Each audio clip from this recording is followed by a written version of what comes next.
बिस्मिल्लाहिर्रहमानिर्रहीम educational channel के मुअज़्ज़ज़ सामईन, बाबा गुरु नानक 15 अप्रैल 1469 को शेखुपुरा के करीब तलवंडी नाम के एक गांव में पैदा हुए। उनके वालिद कालूराम बेदी हिंदू खानदान से ताल्लुक रखते थे। उन्होंने अपने बेटे नानक को एक मुसलमान मुअल्लिम सैयद हसन के पास तालीम के लिए बिठा दिया। बचपन में बाबा जी का सबसे करीबी दोस्त एक मुसलमान मिरासी था जिसका नाम मर्दाना था। बाबा जी बचपन ही से गैर मामूली सलाहियतों के मालिक तो थे ही, बहुत मुख्तलिफ भी थे।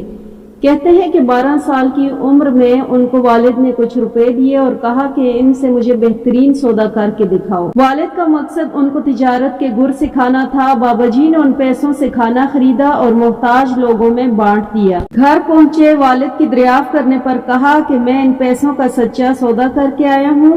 मैंने उसके साथ तिजारत की है जो मुझे उसके बदले कई गुना ज्यादा देगा। घर वालों ने सोचा कि अगर नानक की शादी कर दी जाए तो वो दुनियादारी की तरफ माइल हो सकेंगे, इसलिए इनकी शादी 16 साल की उम्र में बीबी सोलखनी से करवा दी गई।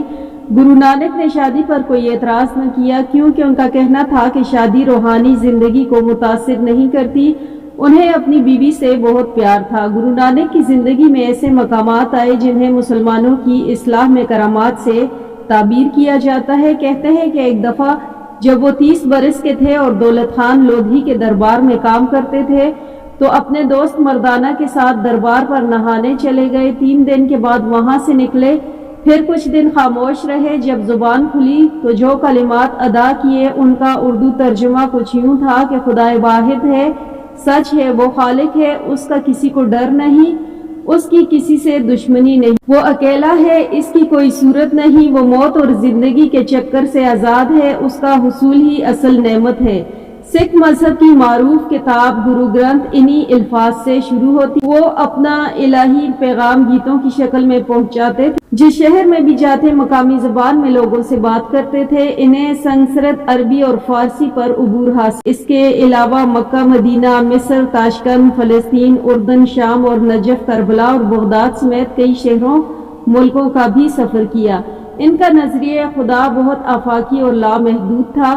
बगदाद में मुसलमानों के सामने उन्होंने एक फारसी नज़म पढ़ी जिसमें कहा गया था कि तुम क्यों जमीनों और आसमानों की तादाद गिन रहे हो, कायनात तो लामहदूद है और इंसान की जिंदगी खत्म हो जाएगी मगर वो खुदा की इंतहा को ना पा सकेंगे। इस तरह जब वो मक्का पहुंचे तो सहने काबा में सो गए। उनके पांव काबे की तरफ देखकर पहरेदार ने उन्हें जगाया और कहा कि शर्म नहीं आती, तुम खुदा के घर की तरफ पांव किए सो रहे हो। इस पर उन्होंने कहा कि तुम मुझे वो सिम दिखा दो जिधर खुदा ना हो तो मैं पांव उस तरफ कर लूं। वो खुदा को हर जीरूह में जारी और सारी करार देते थे, नेकी और अफू की तालीम देते थे। वो जात पात, मजहब, मसलिक और रंग और नस्ल के बुतों को तोड़ देना चाहते थे। बाबा जी का एक और साथी बाला नाम का भी था। वो बाला और मर्दाना को साथ लेकर निकल जाते। ये दोनों बाबा जी के पैगाम को गीत और संगीत में ढालकर लोगों को मुतवज्जा करते। बाबा जी झूठ को तुर्क करने और मजहब के नाम पर गैर जरूरी रसूमात से परहेज की तालीम देते। वो इंसान के अंदर छुपे हुए 5 खतरनाक अमराज, तकब्बर, गुस्सा, लालच और नाजायज ख्वाहिशात और शहवत से बचने का हुक्म देते थे। मुसलमान सूफी बुजुर्गों के साथ उनके ताल्लुकात बहुत गहरे थे। बाबा फरीद सानी के साथ वो 10 बरस से ज्यादा रहे। गुरु ग्रंथ में बाबा गुरु नानक, भुक्त, कबीरा और बाबा फरीद के अशार शामिल हैं। बाबा गुरु नानक की बुनियादी तालीमात में गरीबों मस्कीनों की हमायत का सबक मौजूद है। बाबा जी ने जब करतारपुर को अपनी तालीम और तबलीग का मरकज बनाया तो वहां पर खास और आम के लंगर का इंतजाम भी किया। यहाँ गरीब, मस्कीन और मोहताज लोग कसरत से आते थे।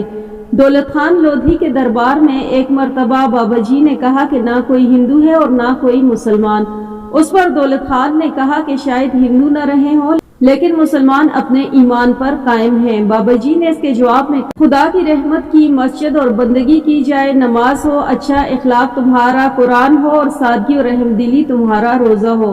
तुम्हें अगर मुसलमान होना है तो ऐसे मुसलमान बनो, नेक अमाल को अपना काबा बनाओ और सच अपना रहबर। अगर ऐसा करोगे तो वो खुदा जो वाहिद है, जिसका नाम हक है, वो तुम्हें अपनी रहमत के साए में जगह देगा।